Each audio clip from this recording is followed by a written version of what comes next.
everybody, and welcome back to Winu, your weekly Universal news and updates, where I go over everything from Halloween Horror Nights to tinsel going up in Seuss Landing for holiday events. Anyways, let's get straight into it so we can see some updates.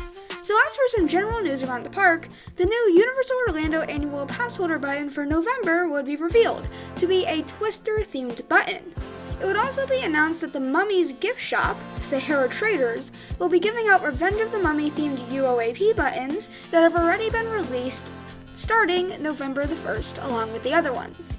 These have already been given out previously, but they're making a return, I believe, for only this month. Universal would also make an official announcement stating that Fear Factor Live is officially closing on November the 1st. This has been highly speculated for a very long time, and the show has not been operational for over a year, so it makes sense that they'd be closing this, and a lot of people are very excited to see what Universal replaces it with, but they've not made an announcement about anything for that yet. Thursday night would also be a team member admission day for Halloween Horror Nights, so if you were there and it was more busy, that's why. Also, Halloween Horror Nights would sell out on Friday, Saturday, and Sunday. Into the resort in City Walk, the Studio Store and Islands Trading Company would receive new Harry Potter house beanies, gloves, and scarves. The store would also receive new Frankenstein Minions plushes and Bob's Bear Halloween plushes. Along with this, new Minion shirts that say, "Will Howl for Bananas," and "You Had Me at Below," and "Blah" would become available here too. Starting in the parks, we can see that in Island of Adventure in Seuss Landing, Grinchmas decor will be placed on Monday at the entranceway, Circus McGurkus, all the books you can read, and in some general areas throughout Seuss Landing.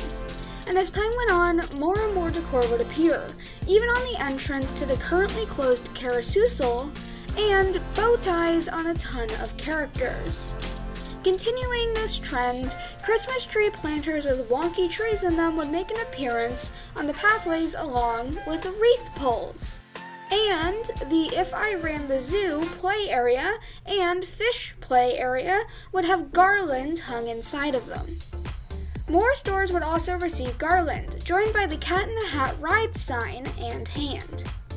The Once-Lur's Tower would also be covered in garlands, and the Lorax would get dressed up with a bow.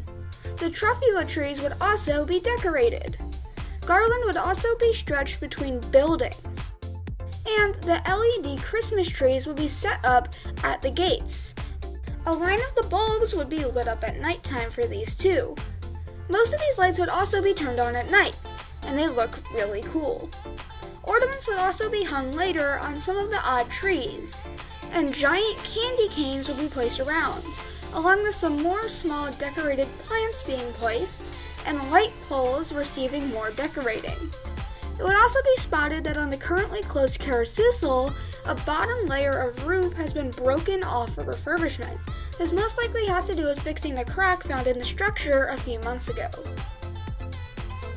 In Port of Entry, Islands Trading Company would receive new blast-ended Scroot toys that are pull back and light up, and Christmas decor would be placed on building exteriors, along with the garland lining the Adventure Begins archways and ticket entrances. In Isla Nublar, some more permanent construction walls would be placed in Camp Jurassic. Over in Universal Studios Florida, in the New York section of the park, the Studio Store will receive a new life-size Chucky doll. A new prize will be added to the Skill Games, being a retro Mark Lee Frankenstein prize. The Studio Store would also receive a new Beetlejuice bar-themed Loungefly backpack that glows in the dark.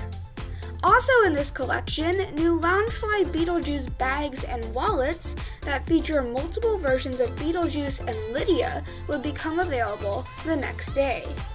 The Tribute Store would also receive a new Halloween Horror Nights bear wax mold and Tribute Store facade wax mold.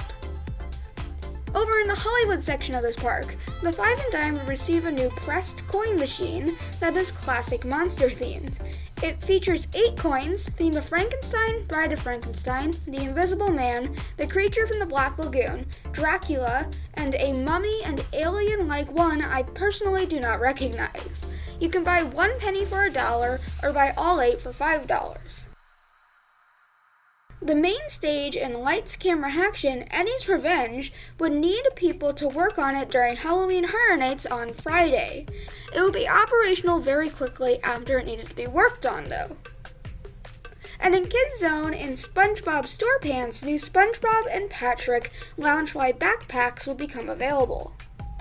Finally, in the London and Diagon Alley section, a kiosk by the Night Bus would sell new Night Bus branded black and white tank tops, and the Magical Menagerie would receive new Thestral plushies. So that's everything that I could find in Universal Studios Orlando this week. I hope you enjoyed the video. The Seuss Landing decorations are definitely really cool, and I like talking about them a lot. I'm starting to upload some shorts on my channels now, and hope that it'll be just a fun thing to watch. So if you want to check those out, go ahead and take a look. Anyways, with all of that said and done, this is Wunu, signing off.